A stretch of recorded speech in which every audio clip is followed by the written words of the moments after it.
Listen, detective, for the last time, I have already came in for questioning regarding those disappearances. Look, I have company here. Do you have absolutely anything else you have to be a nuisance with? Well, then have a good day, detective. Say hello to the family for me. Son of a bitch. Hold on, I'm coming. Oh, it's you again. Is it Friday already? Oh, well, you have to forgive me. I've had my hands full with a few things that have been going on. You want some coffee? Perhaps tea? Well, all we've got is Earl Grey. I do hope that's right. The usual way, right? My pleasure. Well, your seat is ready by the fire, and I suppose you're here for another story, aren't you? Well, go ahead, get comfortable. Sit down, stretch out. Let me join you. You know, I so love the people at Our Short Scary Stories, especially Trash_Tia, who brought the tale I'm going to tell you today. By all means, if you're listening there at home, not that we have anyone who's ever listening in here, do we? I encourage you, please, go give the author and the subreddit their due credit. They do fantastic work, and well, they keep us so entertained on these weekly chats, don't they? Today, I'm going to tell you about how when I was 8 years old, my entire class fell asleep during tag.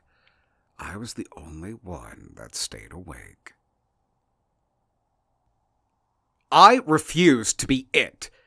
Jem Westfield had a bad ankle, so he wouldn't be able to catch me. He was reaching out, about to yell, "You're it!" when suddenly he dropped to the ground. Straightening up, Summer and Sam were on the ground too. Kids were spread out across the tarmac, curled into a ball or lying face down. The only one who wasn't on the ground was Ren, who took 2 stumbling steps toward me before his eyes rolled back and he hit the ground with a scary-sounding smack. "Stop playing around," I laughed. But they weren't playing. "They're asleep," was the official diagnosis. Days passed, then weeks, months even. My class was moved to a special facility and they were declared comatose. What confused me was the town's willingness to abandon them. I was 17 when I paid them my yearly visit. I was always mesmerized by the scene. A room of clinical white filled with decaying flowers that had spread, hanging from the ceiling, overgrown and rotting in the tiles. It wasn't just the building that had been abandoned. The room itself was overgrown with wildlife. Hospital beds filled with my now green 17-year-old classmates. Standing over Jem Littlewood's bed, his breathing tickled my face. I pulled out a jar and pressed it to his lips, gathered up his last fleeting breaths, and screwed the lid back on. When I got home, I placed Jem's breath with the others in my closet. Grammy was clear when she gave me the spell. To remain the winner of tag, I had to take special precautions. If not handled correctly, I could attract what she called the winged beast. Every year, their lungs would generate more breath, and to keep them asleep, I had to trap it. The following night, I had a nightmare that Jem Littlewood was standing over my bed. He reached out, a wide smile splitting his mouth apart, and almost tagged me. Fuck. Paranoid, I went back to the facility, same as always. I checked each classmate, but they were asleep. But it was when I was leaving, did I hear a giggle, then another and another. Slowly turning around, neither of them had moved. But when I went back to Jem, lifting the covers, his feet were freshly filthy, petals from my mother's rose garden stuffed between his toes. Something slimy crept up my throat, and I stumbled back only for a hand to tap me on the back, giggling.